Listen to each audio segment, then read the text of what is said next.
Mesdames et messieurs, bonjour et bienvenue sur votre chaîne d'information en temps réel. L'actualité en Afrique et dans le monde en continu.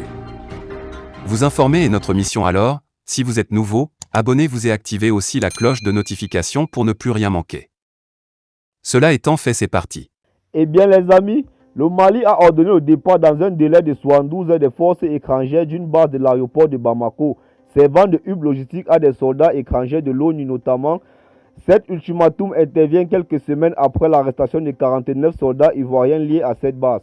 Toutes les forces étrangères présentes sur la base de la société Sahel Aviation Service dans l'enceinte de l'aéroport de Bamako doivent la quitter dans un délai de 72 heures, dit un courrier officiel des aéroports du Mali à Sahel Aviation Service, daté lundi, reçu et authentifié mardi par l'AFP. L'hébergement et l'accueil des soldats étrangers sur cette base engendre des risques pour la sûreté intérieure et extérieure du Mali, juge les aéroports du Mali, et n'était pas prévu dans la convention d'utilisation de la dite base signée en 2018.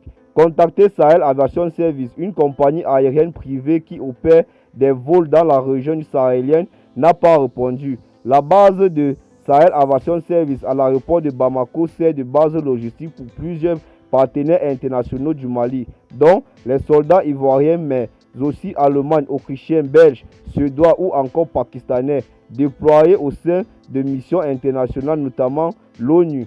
A dit mi-juillet l'état-major ivoirien.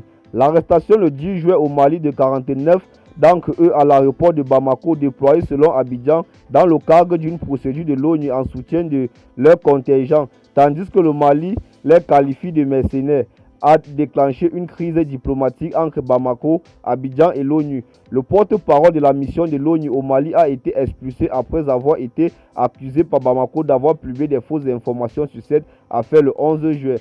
Le rôle exact de ces soldats arrêtés et toujours détenus reste flou. Ils étaient selon Abidjan des éléments nationaux de soutien.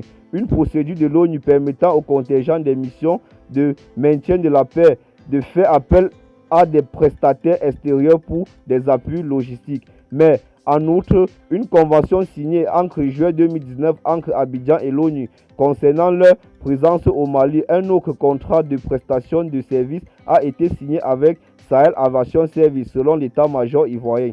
Une médiation a été lancée par le Togo à Lomé pour trouver une solution rapide à cette situation. Eh bien les amis, c'est sur ce petit pas d'informations que nous allons nous séparer. Laissez vos avis en commentaire et à très bientôt pour de nouvelles notes d'informations. Bye bye.